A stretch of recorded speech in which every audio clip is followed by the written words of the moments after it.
Okay, let's see if this is going to start working. So this morning I'm going to share some of the research that I've done for an article I want to write. I want to write a series of articles on this because it really annoys me. So pretty much, let me just shift that because the button's in there. And then you're not going to see this stuff. I might just be able to pop it over here, make it a bit smaller. Just bear with me. I'll make myself smaller. Okay, look at that.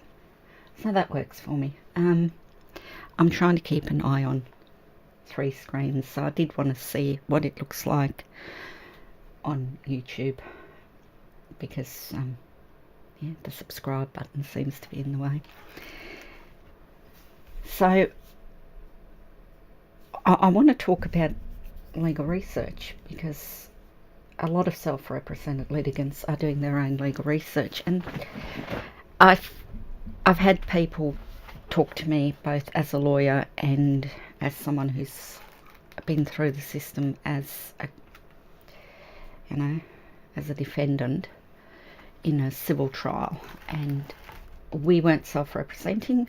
I had counsel, and because of my background, I have a lot of people contact me and ask me about things, and just to read over their documents, especially when I was a lawyer, they would sort of say, would you be able to? Of course, I would have to tell them that they have to come in and see me in the office, and they're going to have to pay the fees because, as an employee of a law firm, I have a duty to the law firm.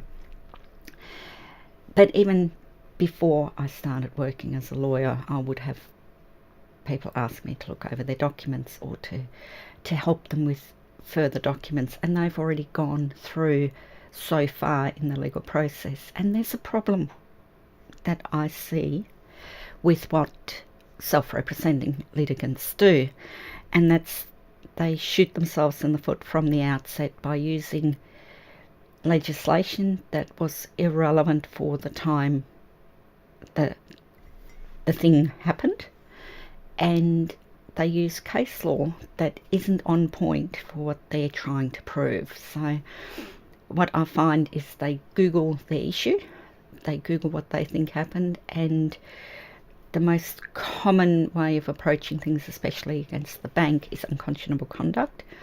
So they'll chuck unconscionable conduct into the search engine and they'll go with a couple of things that they know are good law without reading the full case, only reading the quotes that come up on the initial Google search, or not really looking any further to see what other things have gone on. I even see lawyers doing it now since we've had the Australian consumer law come in.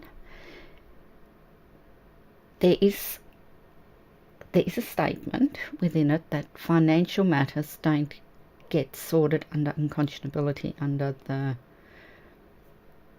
Australian consumer law, and I should really get onto the wording properly for you. It's very unprofessional of me to do that, but this is just an off-the-cuff thing to get something out there for you. You actually should be going to the ASIC Act for anything to do with banks, and lawyers still go to the Australian consumer law, and it can be a problem.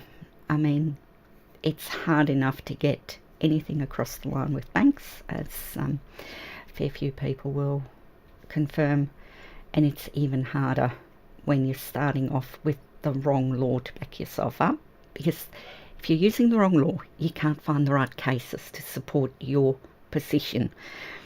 And what happens when you go to trial is the judge listens to the arguments and he goes with the one that's most persuasive.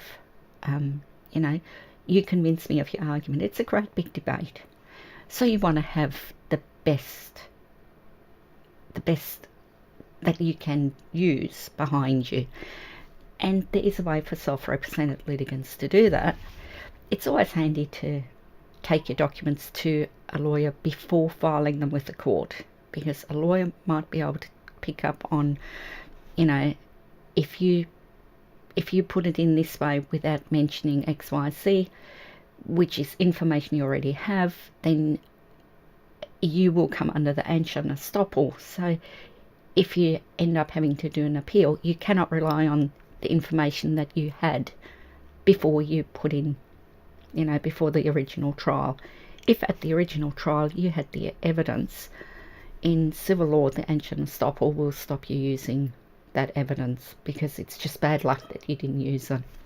I personally hate the action estoppel because, as I said, I had a lawyer representing me. He didn't use all of the information we had.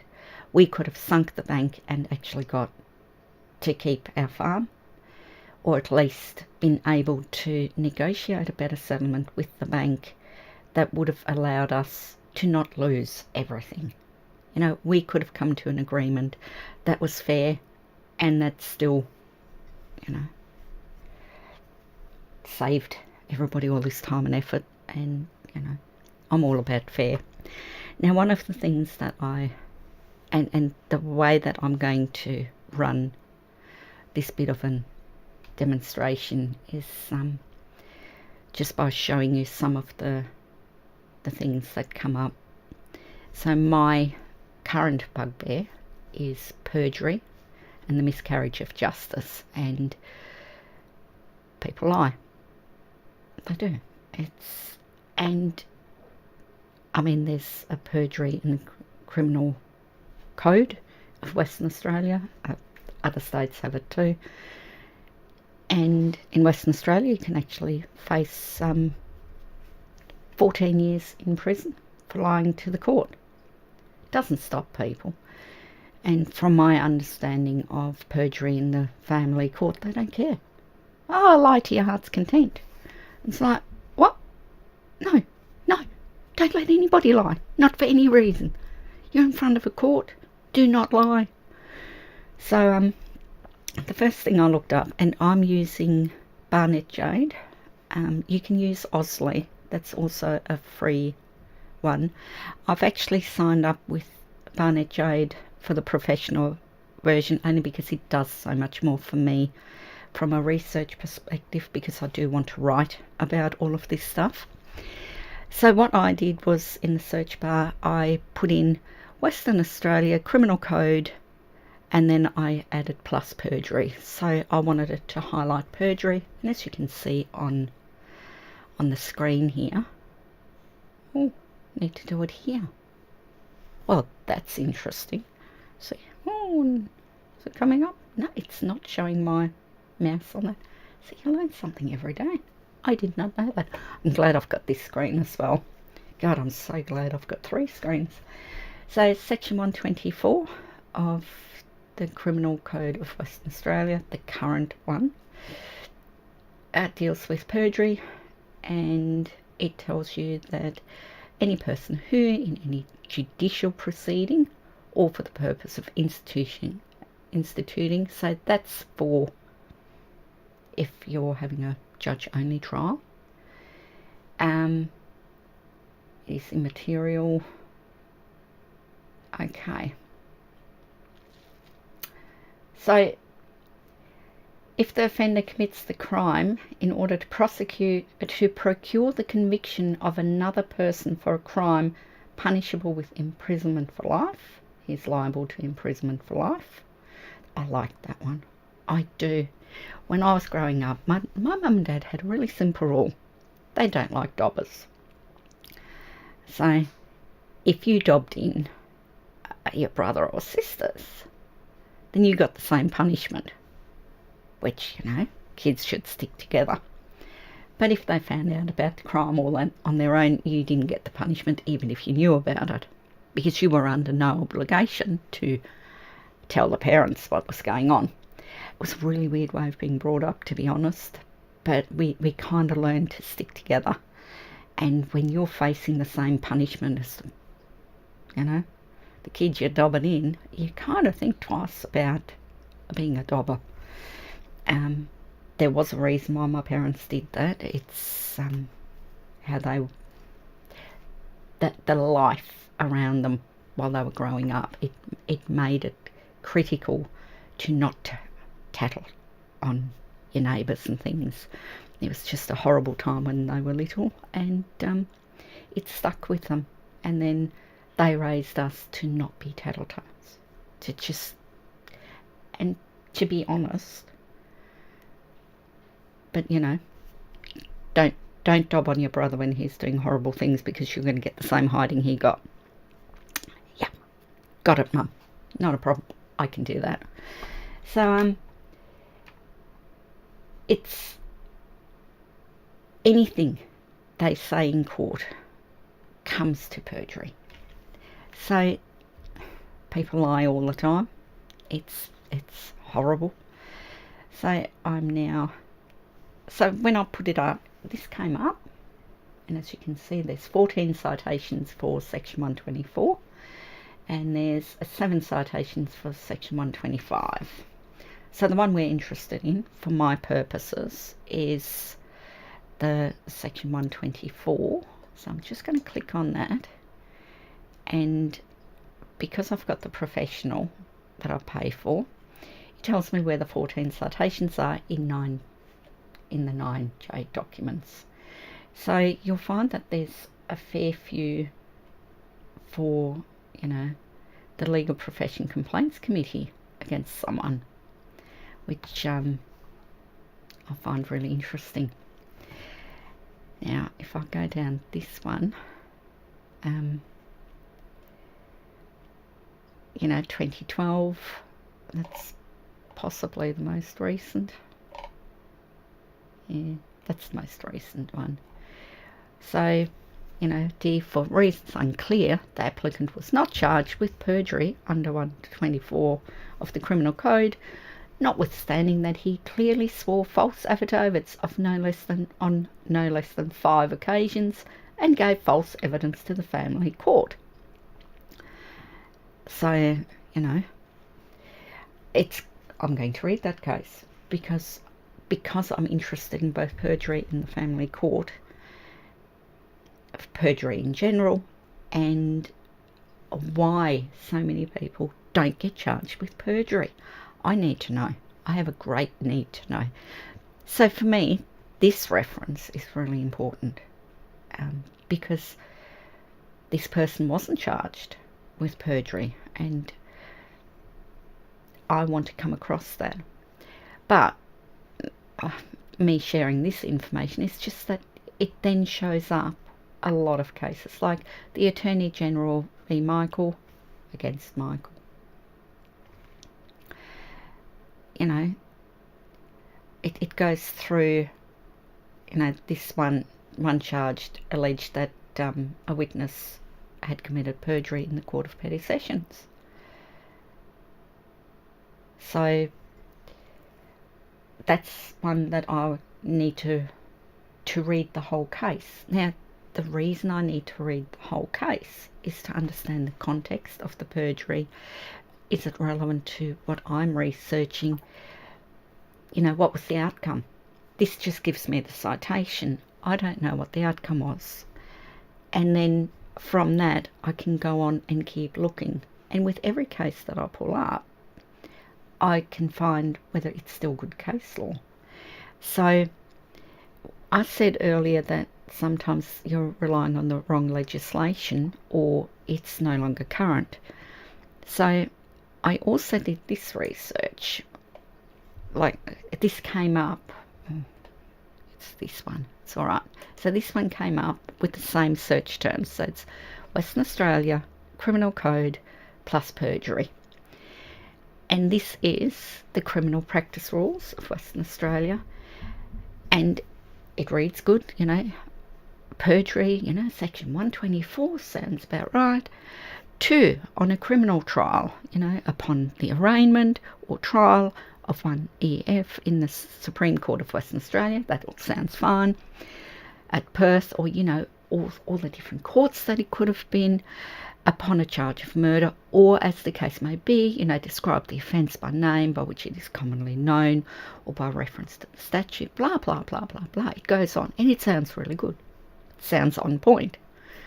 Only thing is, it's not in force. It's been superseded by the current Criminal Code Act. So because it sounds good, and it does come up on just a general search, you really have to look at whether the legislation is still current. And the best way to do that is to go to the West Australian legislation page. So I'll just quickly do Google search. I will do a DuckDuckGo search, because on this browser I use DuckDuckGo. So we're looking at Western Australia legislation. Published. Do that. Okay. I love the way that eBay comes up top of the whiz bag every time. Doesn't matter what it is you put in. eBay. Yeah, get it on eBay. Yeah. Not legislation, you don't. So then it brings up the West Australian legislation, and there you can go, in force. Is the Act in force? And then you can go along here and, like, if we're looking up the Criminal Code Act, you can go see. If you sort of know the name of the Act, you should be able to bring it up. And my internet is super slow, which is delightful. I'm glad, So it comes up with all of the different acts under C, and it's really quite interesting. Okay. Let's go down to... So, criminal. So look at all of the criminal stuff we've got. Oh, Crimes at Sea Act. A lot of people like that one. And I'm not quite sure why. It's, I haven't read it yet because I don't know anything about crimes at sea. Anyway, Criminal and Found Property Disposal Act. Criminal Appeals Act. Now that is an irrelevant one. The Criminal Code. The Criminal Code Act Compilation Act. So these two are really interesting. So, and then you've got the Criminal Investigation Act. The Covert Powers Act under the Criminal Investigations. So there's lots of things you have to be aware of, like lots of different acts that might actually impact your research. So, the Criminal Procedure Act sounds really good to me, because you have to follow procedures. If the prosecution and the police don't follow procedures, then maybe there's a miscarriage of justice. So if you look at the Criminal Code, then it gives you here all of the stuff, and this one here is current. So it says it's the Criminal Code Compilation Act, which is current. And I've got a little visitor now because he's come to see me. Hang on. I'm allowed to do this because, Come here. Come on. You say hello. Oh, look. See this little scruffy boy who looks a bit like the Ewok. Look at his face. Aren't they gorgeous? My little Ewok. This is Oliver. And he's got this horrible collar on, which is better than the cone. The cone of silence was not fun. But he's got to have it on because he's still recovering from surgery. And the poor little love pulled stitches. I had to have staples in. Then the staples actually sort of went in and had to be pulled out later. And so his little tummy where he had a hernia removal, that one was not nice. So I'm not allowed to take him for walks yet. Poor Bobby. Yeah. So let's see if he's going to go. Now I've got the office door wide open, which means there's a bit more light. All interesting. Yeah. So this is what it comes up with. If you're going to go criminal code, it just comes up with that, which is, and then you can download it, whichever one you need. You can do the PDF or you can do HTML, so you can view it online. It tells you everything about it. If you go under subsidiary legislation, it then tells you what else is relevant. So there's the criminal procedure rules and all of that, and these are as made. So look, this one, 2020, Criminal Code Infringement Notices Amendment Regulations. So there's been changes made, and it's all contained in here. Like, you know, the repeal of regulations, because once they take things away, they have to notify you, because you have to be on top of the law. Ignorance of the law is no excuse, and then they're making 1,000 new laws every year. So good luck with that, people. I hope you enjoy all of the work you're going to have to do. But then you can look through all of this stuff. So as I say, you're looking at the West Australian legislation, and, you know, just what do you need? Look at what you need and check it out. Like these red ones, they're in red because they're not relevant for anything today. But depending on what you're looking at, say you're researching something where at the time the law was, you've got to be really aware of that. And this is where it gets complicated, and this is where legal reasoning and a bit of legal training can save your bacon. So if you're looking at something, at a case where there was a criminal element to it, and you want to show that say you're doing a civil thing, and your theory is that the bank manager did something criminal like fraud. So then you're working your way back, you find a really good case, it's from the 1930s. Well, whatever was in place then, you kind of figure out when you look it up to see today and current cases citing it, that it's been superseded by something else. So you need to know the particular thing that this person was found guilty of. Is it still relevant today, or have we taken it off the statutes?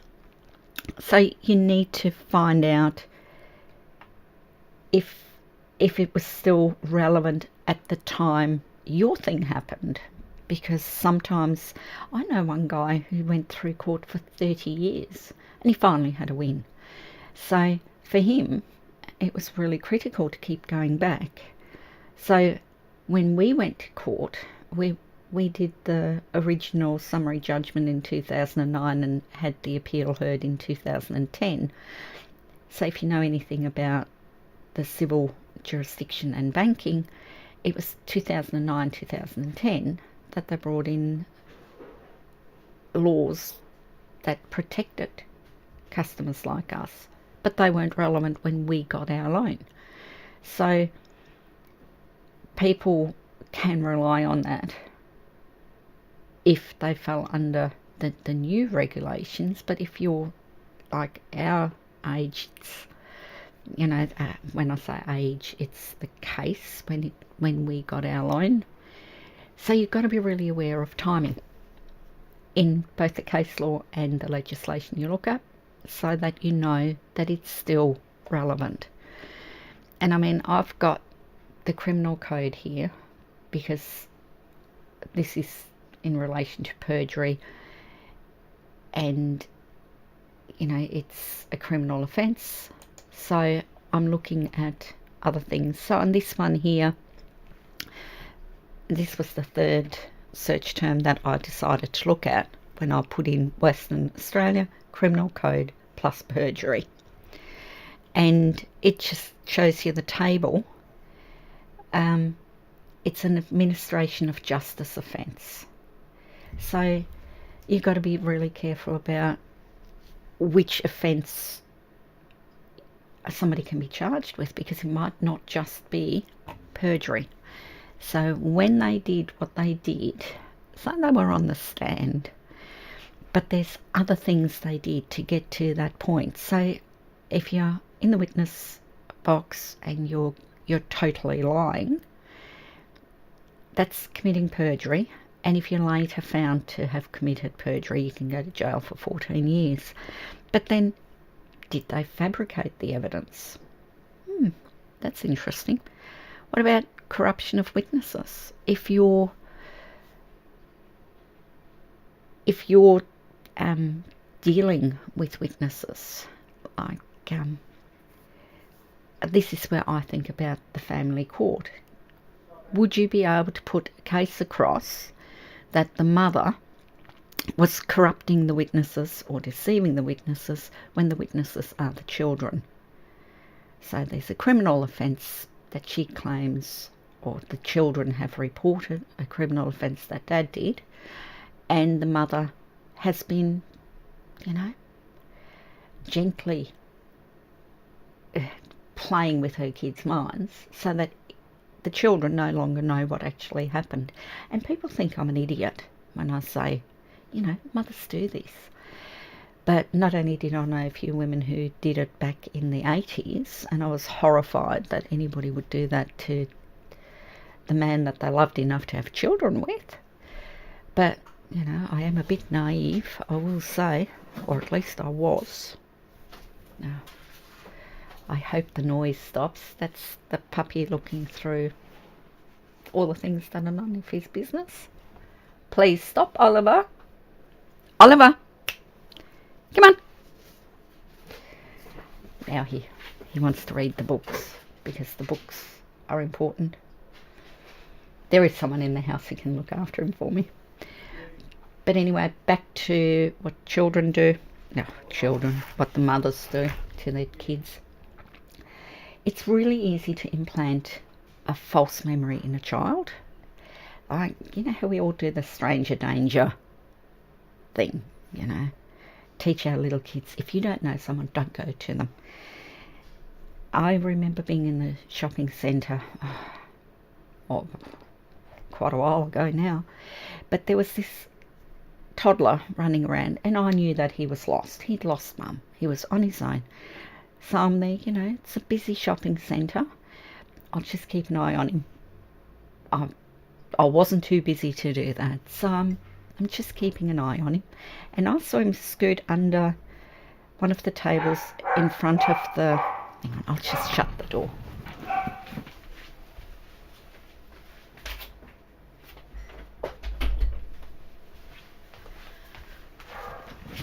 Delightful.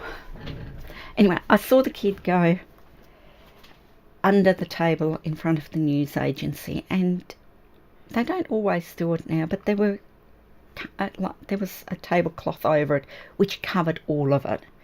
So once the kid was under there, you couldn't see him.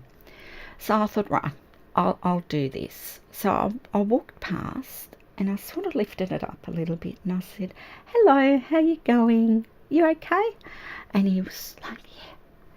So I put it down and I walked to the other side of the news agency, kept an eye on it for about 5 minutes. It didn't come out. So then I walked back and I lifted it up and I said, "Hello, you remember me?" And the kid goes, "Yeah." I said, "Do you want to come out and stand here and see if we can find Mummy?" And this kid straight into my arms like I was a long lost friend, and I'm holding him and I'm just standing at the table waiting to see a frantic woman. And of course, 2 minutes later, this woman comes around the corner absolutely frantic, and she sees me holding him. And this child thought he knew me. And that was just by me saying hello and then walking away and coming back, because he did remember me.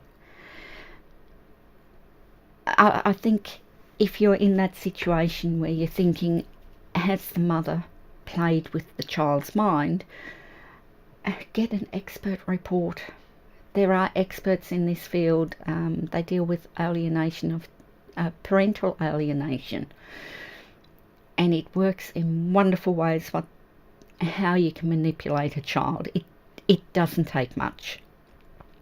I'm horrified at how easy it is to really get your kids to believe something. It's something that I try to be really careful with how I would express things so that my kids wouldn't simply believe what I said. One of my best friends, love her to bits, she never ever said anything bad about her ex in front of her kids, ever. This man was not an exceptional father, but her problems with her ex were her problems. They weren't her children's problems, and she never ever did anything to interfere with that relationship. And I often think, why can't we all be like that? It seems really mean to me. And, it's a crime. It's a crime to falsely accuse someone of shit. I'm sure of it. I'll have to find that bit. I am talking out of school. I think it's a crime. I'd have to find it on there. Some bribery of parliament. Okay. Deceiving witnesses.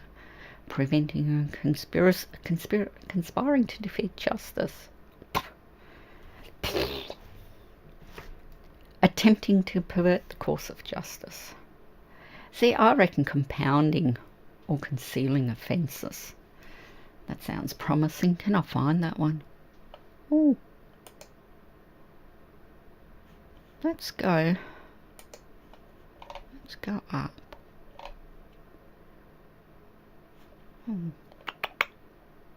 Oh dear.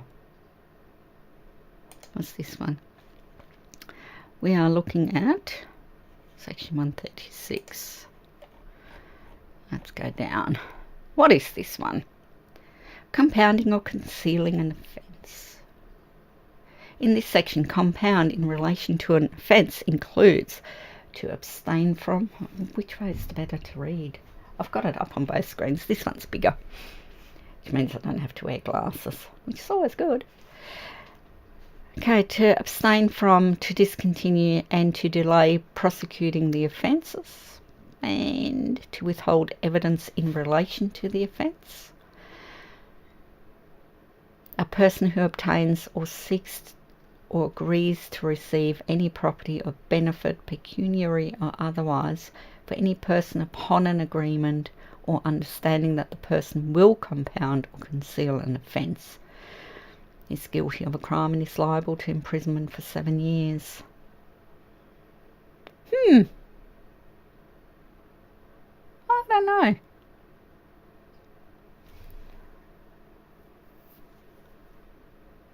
That's really odd.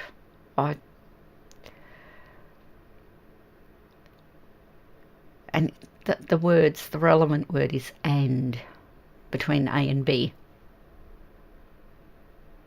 So to me that applies to the prosecution, if they or the defence, because they can delay, and it's and to delay prosecuting the offence.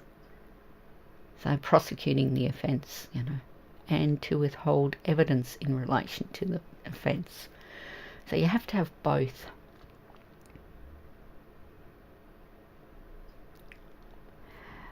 And 2 is a person who obtains or seeks. Yeah. No, that doesn't help me at all. It's and on that one there are no citations, so I can't even see any judicial reasoning on it, as in, why it's relevant and why it's not. So that's really interesting. I like going through the citations and reading the case law, because you learn a lot by reading the judicial reasonings. Now, one of the things you've got to do when you're reading a case and you're reading the judicial readings is you've got to know, was the case appealed? Read the appealed judgment. Sometimes it gets appealed to a higher court. And as you're reading all of the appeal documents, you might find that the original judge's decision is overturned. And then you really understand the reasoning why it wasn't a crime, why the judge erred in the way that he looked at it, in the way that he dealt with the matter. Because if a judge has to really twist things to make it fit, then that's obviously, something. And there is case law where, they say, judge had totally the wrong end of the stick on this one. he could not have handed down the judgment that he did, given the evidence in front of him. He misconstrued the acts, or he gave an opinion that was not quite there. And that's not to disparage judges who get overturned, because sometimes the way you think about things is based on the evidence you get and how it's worded and how you're taking it on the day. If you remember that if everything was black and white, then we wouldn't have a need for the courts. The courts are the places for nuance. And going back to why you need to make sure that when you do your research, you rely on the correct law. You find the cases that support your argument, but you also read the ones that go against you, because you have to be able to say, yes, there is this case, and I haven't spoken about, reading a case that's ruled against you, because you can distinguish your facts from the facts in that case. So what you do is you find, and a good way of finding the cases is actually in the documents of the other side. They will say, well, Your Honour, according to this case, this is the outcome. And then, if this is in the early stages where you're still putting in documents, you can say, yes, but, and at trial, well, learned counsel says, and while I appreciate it, this case is different because of these facts. The factual matrix is different in my thing compared to the thing that they're relying on. And the better case law is, and then you go to the better case law and you convince the judge that your way of looking at it is more is a fair outcome, as opposed to a counsellor who's just relied on this stuff but hasn't looked at the factual matrix, has just ignored some of the crucial facts that make this case different, that goes against their client. Because I'm telling you right now, lawyers don't go up and say to their clients, well, you've got this case against you and this case against you, so you're stuffed. I mean, they will in some cases, because you really can't win. But there are so many decisions on both sides, in favour of both sides. So all you can do as a lawyer is put your side and let the judge decide. That's what judges do. If you're in front of a jury for a criminal trial, it's a little bit different. But I'm kind of doing both on this, because the research I'm doing in particular is about perjury in the family court, which really bugs me, and then criminal charges arising out of stuff that's put forward in the family court, which often happens, and it's scary. Women who put in claims of family violence, and of course family violence happens in private. It's very, very hard to show a court that you did not do what you're accused of doing, especially when you don't see it coming. And I personally know of men who've have been accused of family violence, family domestic violence, and they're actually the victim. And in all of the proceedings, the women are now victimising the children as well because of what they're doing. And that's what I'm trying to get at with my research, to see if there's anything to back me up. I know that there have been some cases, and I cannot for the life of me find them because I'm not using the right research terms. And I know the cases exist. So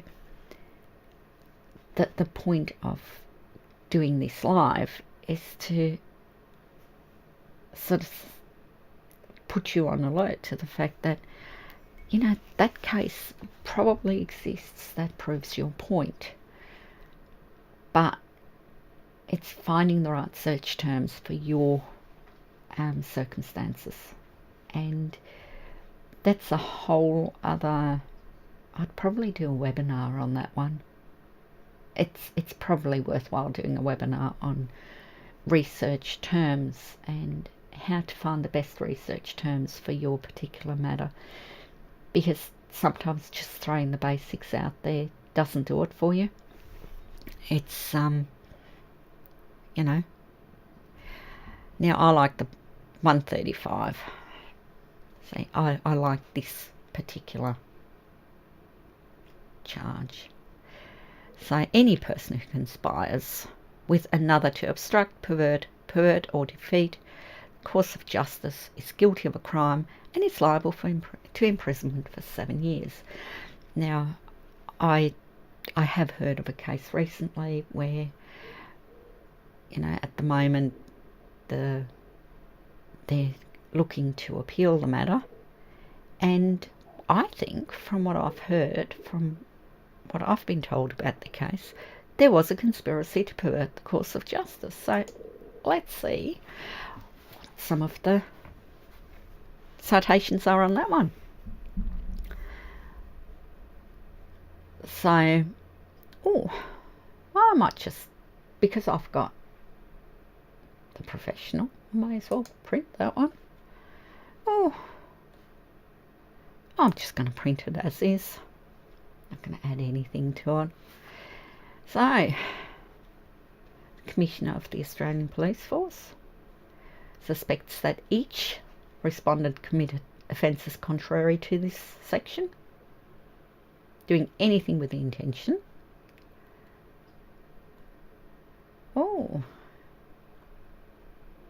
Commissioner of the Australian Federal Police. So I wonder, look, that was money. I'm just wondering if there's what I'm looking for in the citations themselves is there something to do with a family court? Because that's where my research wants to be. I don't want to go too far out. Oh no. Tut, I miss out. So I don't want to go too far out in my research, and it's something that I've always done, because when I started my law degree, I want to know everything there is. So I spread my research wide. And some people go the other way, and they go too small. They don't look far enough. And it's a balancing act. How far is enough? Now, for me, this conspiring to pervert the course of justice, I think that's relevant to at least 2 cases that I'm thinking of using for my article. So, you know, because when you write a legal article, you want to be able to make your point using legal reasoning and case law. So you use the legislation and then any cases that were decided on that legislation. And of course, I want to run it through the context of family court matters leading to criminal charges. So it's a specialised thing that I want to deal with, only because it's something I've become interested in through both working as a lawyer and just general reading and, you know, watching YouTube channels where, you know, Bettina Arndt has really interesting videos out on that. Pauline Hanson has become aware of this because apparently her son's going through all of this, which is why she's called for changes to the Family Court Act. It's the Family Court Act, Family Law Act. And I'll put it in the description later. I'll try to remember. I'll make a note of it now.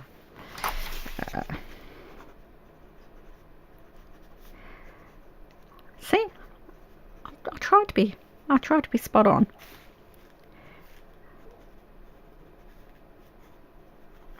I might just link to her speech. I'll send a speech of hers, which I haven't watched yet, so I'll watch the speech and I'll post the link in the description after this is finished. So, because I know of men who, one guy had been in jail awaiting his trial for 9 months, and his mother was at home dying of cancer. And it's like, why? Why was this guy in jail? And yeah, he did some stupid things. He did. No word of a lie. He did stupid things. I should do a couple of live streams just telling him what kind of stupid things not to do. But the ex also lied. It all started with her lies. And, it doesn't take much for you to get so distraught over all of these lies that are destroying your life before you really lose the plot. It's not nice. So let's go. Okay, the expression course of justice is concerned with the proceedings or the exercise of jurisdiction in a court. So it's got to be conspiring to pervert the course of justice. Would it cover witnesses who are committing perjury? Because if two witnesses get together and they decide, well, if we each lie and we cover each other, then the two of us will get the point across. So is it applicable? So this one's really interesting to look at. So I would do further reading on that to see if it supports my arguments. And of course, in my case, because I want to write an academic article on perjury in the family court leading to criminal charges, which is kind of, this thing. And I'm not sure how much. I started this research today. So, you're at the beginning of whether I can make this into an article. Is there enough evidence to support the proposition? But I have to look at both sides. So then I will also look at case law that says, well, no, it's not relevant, didn't happen, doesn't happen, blah, blah, blah.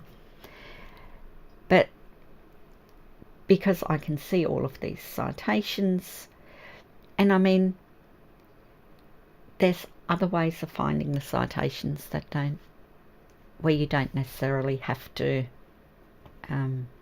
look up things. Like you can put in the section of the Act in case law. So you're only looking at case law, but you're using the Act and the section of the Act. So any case law that has an element of that will show up. So you don't need to do a paid subscription to anything, especially not if you're self-representing. Although if you're self-representing, it might be worthwhile to learn how to use a particular database and sign up to it. But how much you're going to do. And as I say, I think every self-represented litigant should, before filing any documents, get an opinion from a lawyer who knows what they're talking about. They might be able to instruct a barrister to look over it for you. I know that the Law Society of Western Australia, they do have a pro bono program where they actually put out, somebody's contacted us, they need, and then they say what this person needs. Is there anybody who's prepared to look at it pro bono? And if you contact the Law Society and say, look, I've prepared these documents, I want to file them, I need to know that I haven't done the wrong thing, they might find a lawyer for you who can deal with it for you. And it might go straight to a barrister who says, oh, that's pretty good, or oh, that's just not going to fly. A judge is going to take one look at that and say, it's just not going to work. A lot of the time with self-represented litigants, they do know that you're up against it. So there's a bit of leeway given, and while judges don't give advice from the bench, they will sometimes point you in the right direction for what you can do, and they will give you the opportunity to amend your documents. But it's always better if you know that you've got it covered. So do I recommend lawyers? Not generally, only because I don't know. I haven't worked with most lawyers. I'm very inexperienced as a lawyer. Despite how I look. So I wouldn't necessarily recommend any lawyers, but there's some of these are basic things. So looking over your documents, if you're using the wrong legislation or it's so far out of date, and it was already out of date before the offence happened or before anything happened, before your matter arose, type thing. Before you got your loan, before you signed up, before you bought the item, it's all relevant. I hope I'm not dribbling on too much. I fear I am. I do talk too much, and I do get sidetracked. And sometimes I get sidetracked and then I forget to add the rest of it. So still going through this. So that's the Commonwealth offence. So Dunn has been convicted of 135.4. So that must be the criminal code. Let's see what comes up. Oh, it does come up with that one. That'll be interesting. It's 135.4.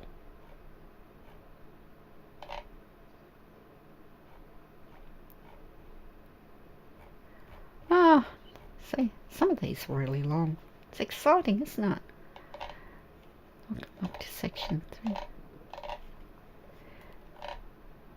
See, it's a really, really long one, which is as it should be.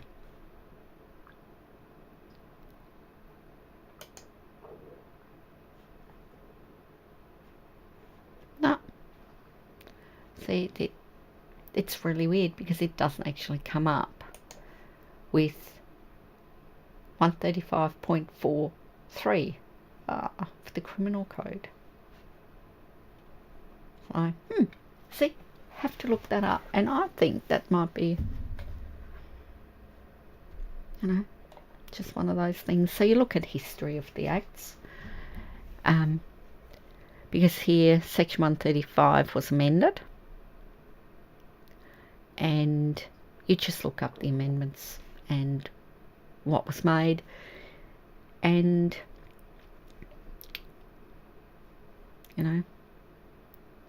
this is about done, so the acts changed, so you'd really have to read what that was. And this one, I'm talking about this one. Geez, I'm not very good at this, am I? I will get better. I did have a bit of a note as to what I've got to do. So it was just, where do you start your research and what do you have to look out for? And the biggest things you have to look out for in research is to make sure your case law is still good and that your legislation is in force. or the legislation as in force at the time of whatever. So they're the two really big ones. So I'm not sure what else we need to do. It's like, nobody's watching. Well, I have one concurrent viewer. So, hi. I'm not sure if that's actually a concurrent viewer or if it's just a bot somewhere. I haven't put any bots in, so I know nothing about this. This is a learning curve. Come and learn with me. I'm really interested in starting to engage with people, and research is a really big one. If you can get the research right from the beginning, you will save so much time and effort. And if you're paying a lawyer and you're on top of some of the issues and you can do some of your own research and it's relevant research, that'll save you lots of money.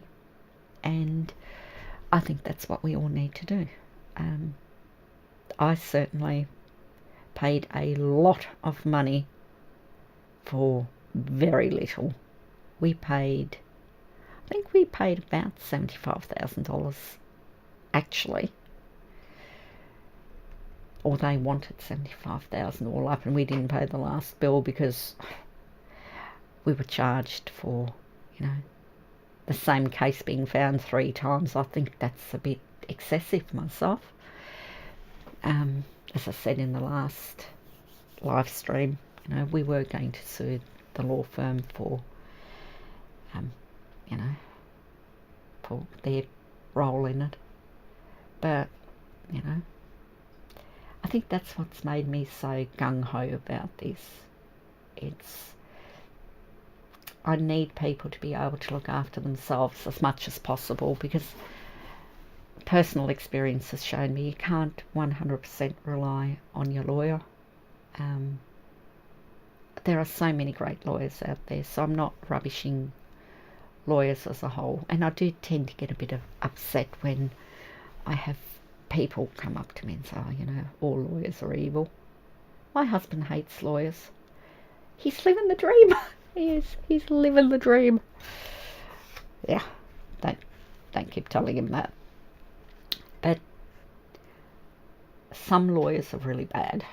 They're incompetent.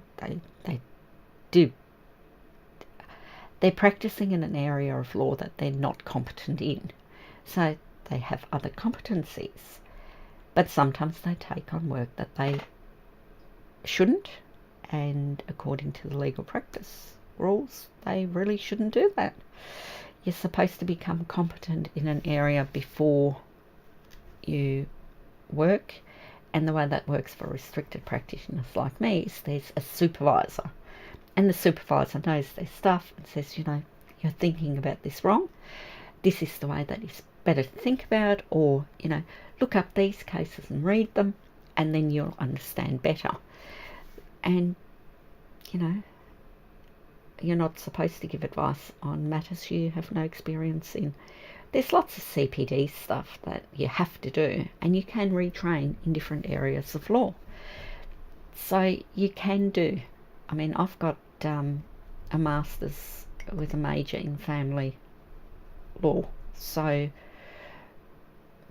I've gained expertise in that, and it's one of the reasons why I'm sort of interested in this whole perjury angle, because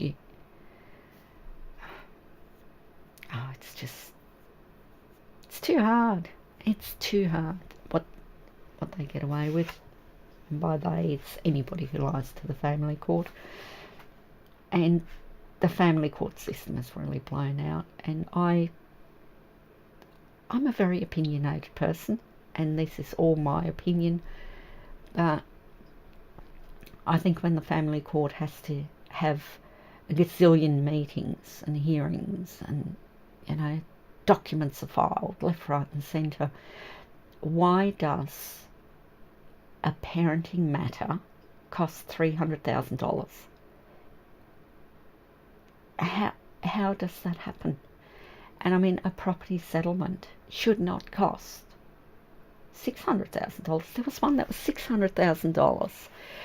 You can argue costs, but it shouldn't cost that much. You shouldn't have to go to court and argue it. But it's because one side keeps arguing, or both sides are so set in their ways. And no lawyer said, you know what, guys, you can't afford to do this. You know, I'm happy to represent you because, you know, that new boat is looking really good. But you really need to rethink the way you're going to approach it. And it just seems like people with no property are arguing. When I was working for my PLT, so the practical legal training that I had to have before my admission, there was this one case where, I mean, we heard an hour and a half's worth of argument over a ute that was worth under $5,000. It just, the property values weren't there to justify tying it up. And then in the end, it was a compromise anyway. But all of the arguing over it, instead of sort of saying, you know, it's going to cost X amount of dollars and X amount of time and X amount of stress, and we'll just, you know, we'll call the middle ground. You know, magistrate had to say, you know what, we're going to call the middle ground. I hope you're good with that, guys.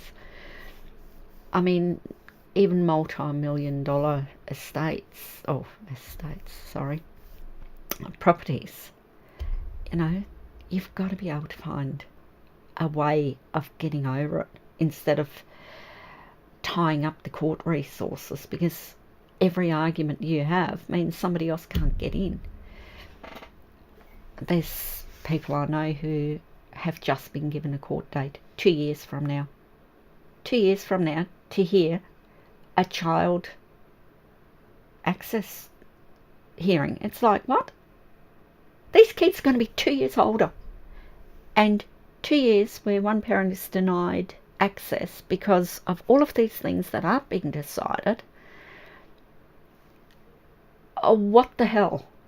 I mean, seriously, what the hell? So I know one where there are baseless charges and baseless charges. And, you know, this woman just keeps going, and she's the one who's a danger to the child. I know that personally. Do I have standing to raise it? No, you have to have standing. So it doesn't help. It really doesn't help. So I'm really keen on helping people navigate their way through this, and the research is really important. You really got to know what case law you can rely on. And as I say, I mean, for this particular one, I'm looking at a particular topic.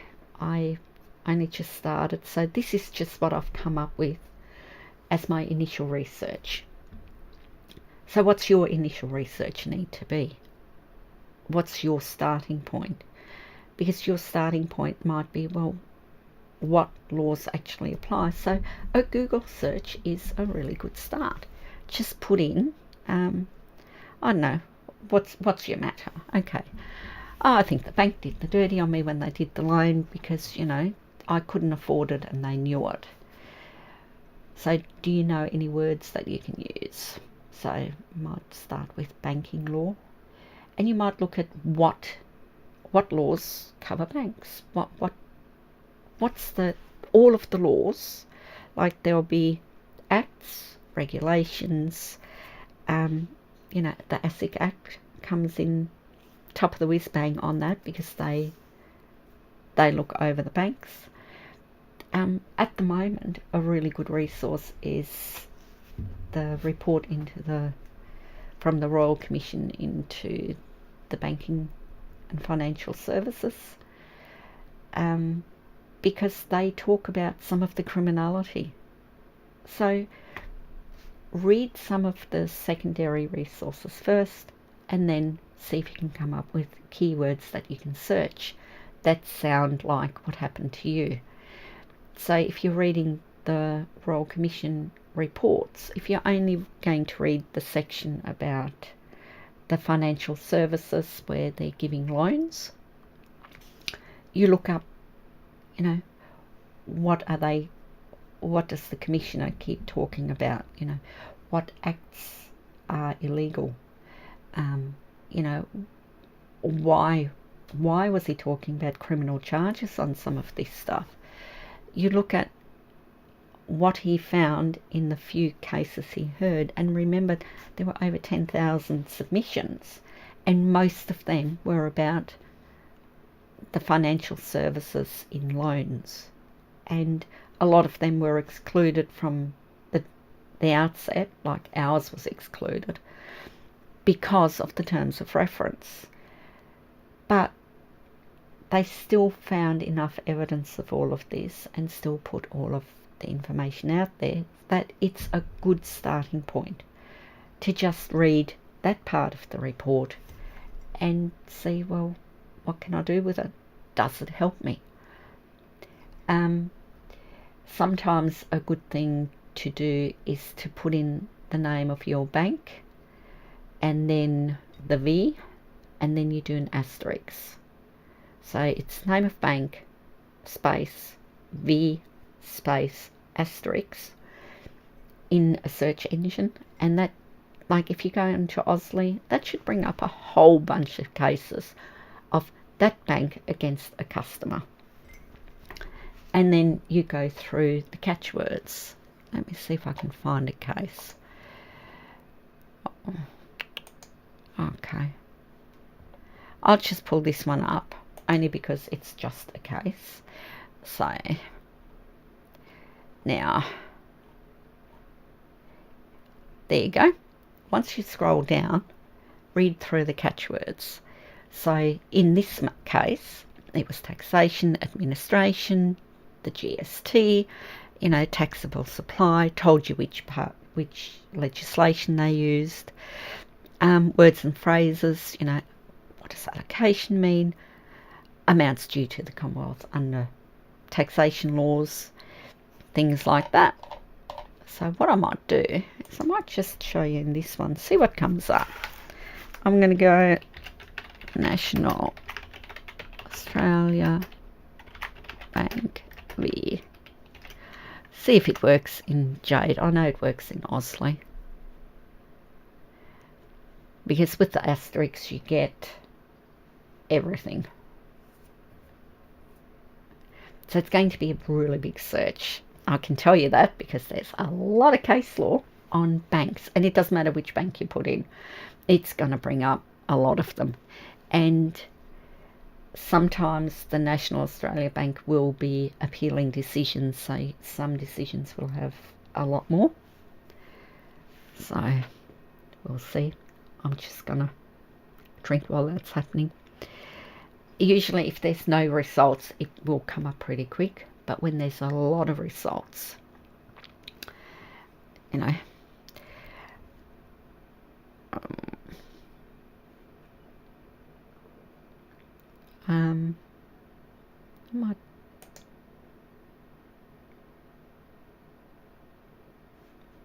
okay, took too long, it reckons. Okay, what I might do,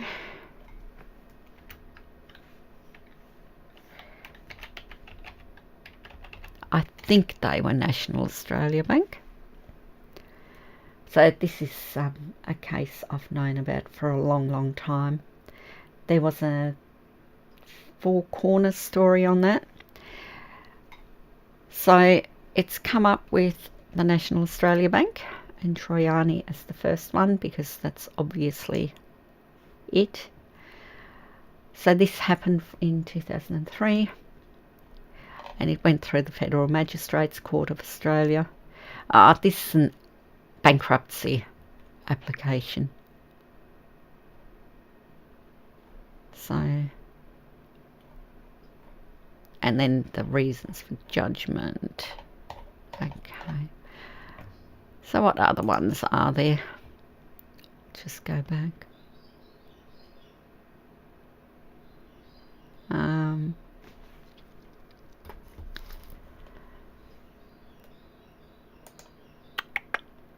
It doesn't actually have the original one there. Oh, 2001. That would work. So it was appealed in 2002. That's what it says up here. So what's this one? Procedure, Supreme Court Procedure, Queensland. Practice under the rules of the court, summary judgment. Okay, so it used corporations law, property law, Trade Practices Act, Section 52. And Section 52 is now in the Competition and Consumer Act. The Trades Practices Act was the original one. Our matter fell under the Trades Practices Act. And now, which one is it?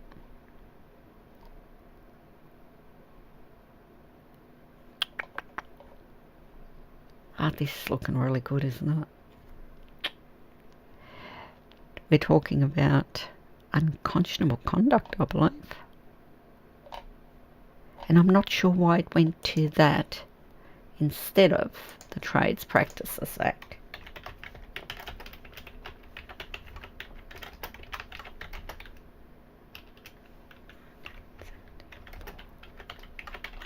Section 52. Okay, misleading and deceptive conduct. There you go. I knew it was one of them. But it's under, even though it came up under the Australian consumer law, you're probably still better looking up other things. Okay. So we're going to look in here.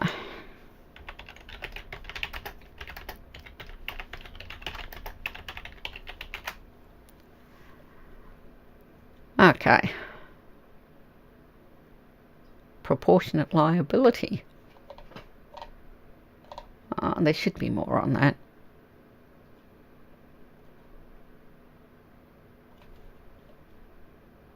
Okay. So the proportionate liability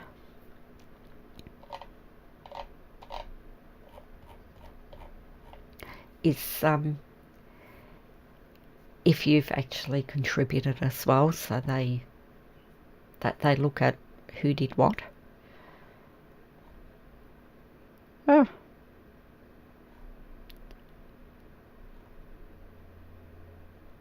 Yeah.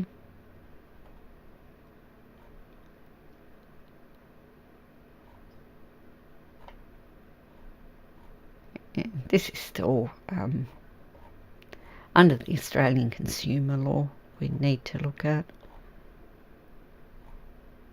Oh, I really wasn't prepared for this because I didn't know which way I was going to go. But, yeah, the old Trades Practices Act. So with Troiani, the bank did a lot of dodgy things and they got away with it. I'll put the link to the video that's up on my old YouTube channel that I didn't want to use for this. I was in two minds whether to continue with the old one or just start a new one, and I thought, given that I started the other one when I was just pissed off, and I'm now a lawyer who's still reasonably so, but under an obligation to the court to be a bit more professional. And even though this isn't me practicing as a lawyer, because I'm not in the role of practitioners, I still have that obligation even though I'm not practicing. And I do take my obligation seriously. It is a big thing.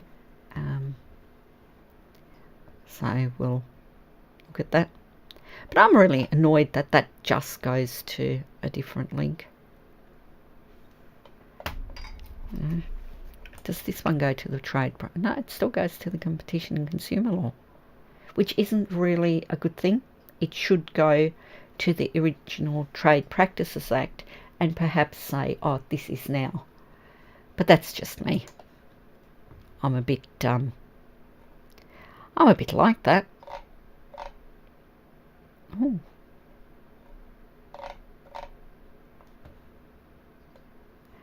I saw something flash by then.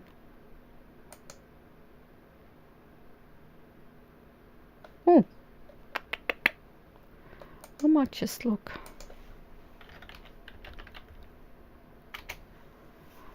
Let's see what comes up. Self-incrimination. Oh, no, it's all self-incrimination, I think. I thought I saw something come up about self-representation. Maybe I can find it later when I've got the video and I can pause it. Anyway, who else have we got? Let's look at the appeal.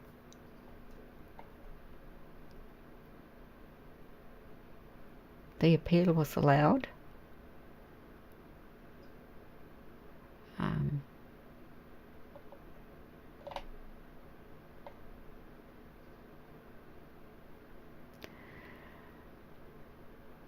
So the National Australia Bank appealed the decision and they won the appeal, which I think really sucks.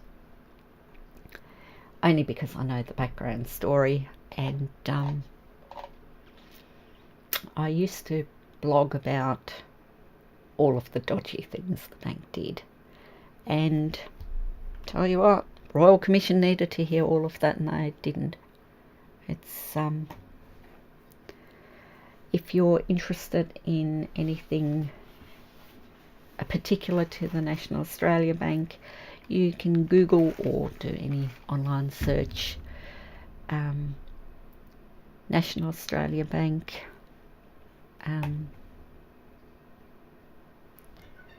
Who else am I thinking? I'll put a couple of links in the description, just for posterity, so that you can see if there's a starting point if you're looking for any information on starting to research a banking matter. One of the reasons why I'm not really on top of this stuff at the moment is because I've been doing things other than the banking law, and I really need to get back into it because I get contacted a lot by self-representing litigants who really have no idea where to start, and I can't represent them, but I can certainly point them in the right direction. And one of the things I do is I talk people through their legal reasoning, because from personal experience I know that we view the way the law should be differently to how it actually is, and how some decisions are reached. And I mean, some decisions are still patently, obviously wrong, but it's proving it and going through the right processes.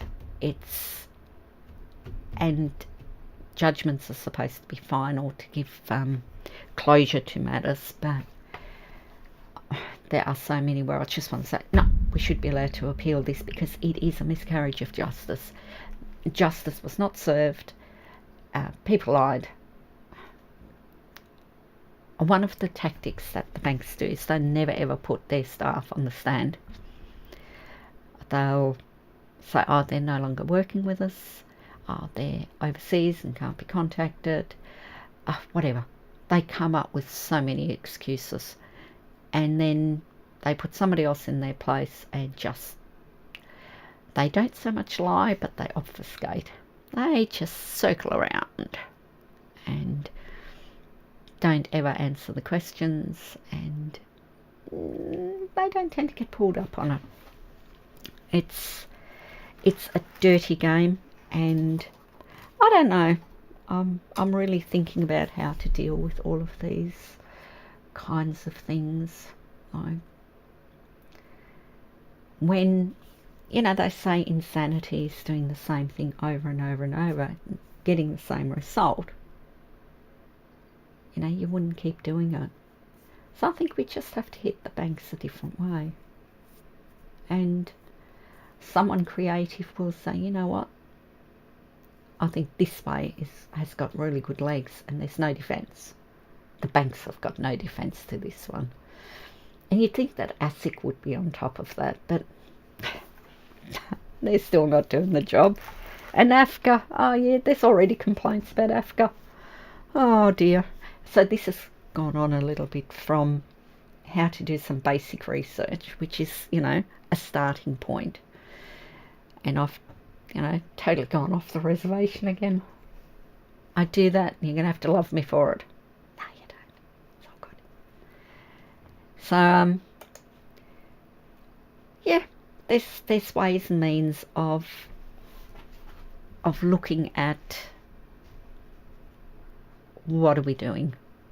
How does this help my case? Can I instruct a lawyer knowing this? And one of the things that is an issue is everything's time critical. Have you got enough time to get across your matter before you need to file documents? And I'll probably do a whole live stream on this. And the reason I'll do a live stream is because it gets saved for posterity. I can just sit here and do it, and I'm not going to edit the bloomin' heck out of it. It's, you know, I think I'll do that because it's just too big an issue. So I'm going to leave it at that today. I'm not sure how much it helped. What would be really interesting for me is if you do find this, because at the moment I've got nobody following me. I'm only just in the stages of really setting this up. I'm still trying to figure out how much time I can put into the actual videos and the channel. And I mean, I need to write academic articles on different topics for myself. And I need to really start earning money using my legal skills in the best way that I can while I can't practice as a lawyer.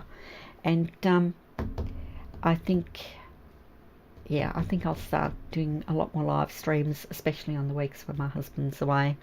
It's more difficult when he's home. I will have to pick a better time because, you know, it's now 9 o'clock in the morning. So even if you were watching it, if you're in Western Australia, you've had to leave for work, or at least hopefully you've had to leave for work, because it's awful going through this shit if you haven't got a job. We were lucky when we went through ours. We could have actually refinanced our loan had the bank allowed us.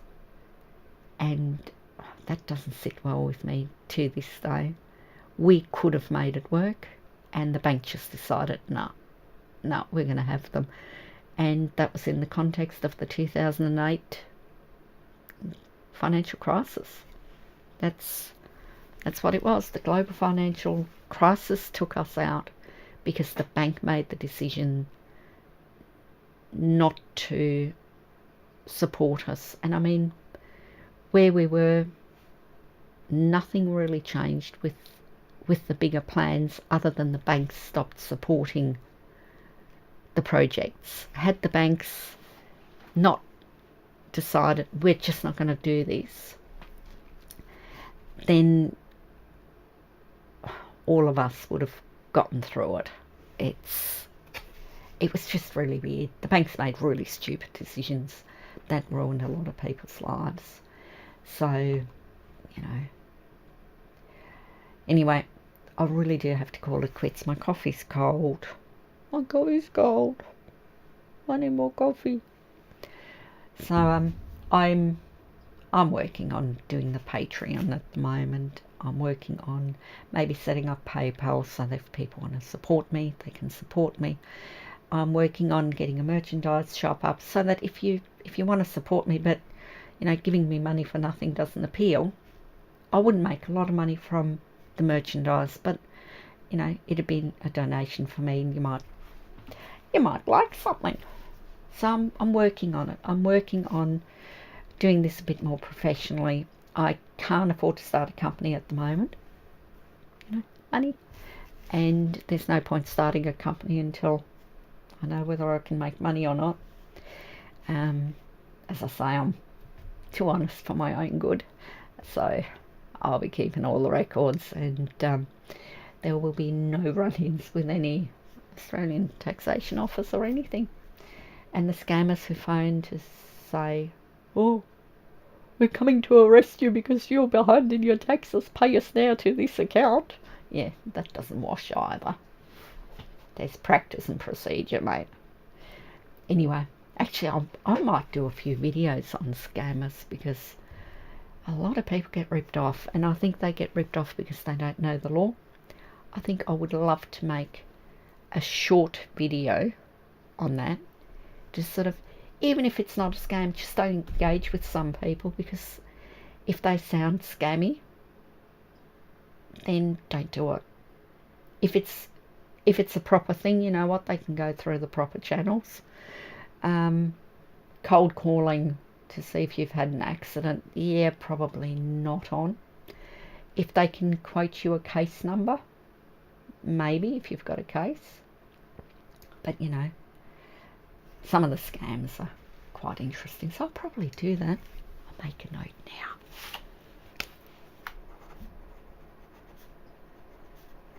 There you go. I need to get rid of all the sugar in my system. I'm overload of sugar in my system because I've got the bad writing again. I've got the I'm a doctor writing again. Always good. Anyway, I am going to stop now. I will come up with a list of other things. If you find this video, in the comments, can you let me know what you'd like me to cover? I'm hoping to keep this going for years, so that would be fine. I am going to do, I think I've decided to do Patreon for all of the support and the webinars, because it's everything in one. I will have to find a way of downloading the videos and saving them, because apparently a few Patreon users have lost their videos. So I'll have to see what I can do. I mean, at the moment I'm live streaming to YouTube as well, so they will be on YouTube. But who knows what's going to happen with any of the online platforms. You know, technology overtakes all of us, so I'll see what I can do. Let me know if there's anything in particular you'd like me to cover. Obviously, I can't give legal advice, but I can give you some general tips on where to start looking. Again, I'm going to be doing some videos on how to instruct a lawyer, what you need to do to be on top of your matter so that you know how to instruct a lawyer. You know, time critical, how much, you know, how should you keep your documents? There's so much to cover, and I think I'd like to cover some of that this week. But I'm going to try and keep the live streams to 3 different types. So live streams through Patreon that are not going, like some will be stay there for only some of the patrons. Some of them will be published to YouTube straight away, like not straight away, but you know, after a month. And then I want to do the live streams straight to YouTube that are obviously free to everybody. I do want to create some other content, some, you know, 5-10 minute explainer videos, just so that you can get on top of some of the things quickly without having to spend hours listening to me dribble shit, especially since I lose my train of thought. Apologies if you don't like the cursey words. I'm human. I'm Australian. I suppose maybe I'm a bogan. I don't know. I like to think I don't fit the definition of a bogan, but you never know. I am a lady. I bought a certificate so that I wouldn't ever have to worry about being unladylike. So everything I do is ladylike. Get over it. It's done. Anyway, have fun. I'll try to catch you later. Didn't tell a joke this time. I haven't sung any songs. you'll be pleased about the me not singing bit, and I hope that you get some value out of it, even if you only watch the first 5 minutes and say, oh, that bit makes sense, but yeah, can't be asked listening. It's fine. Just yeah, let me know what you need.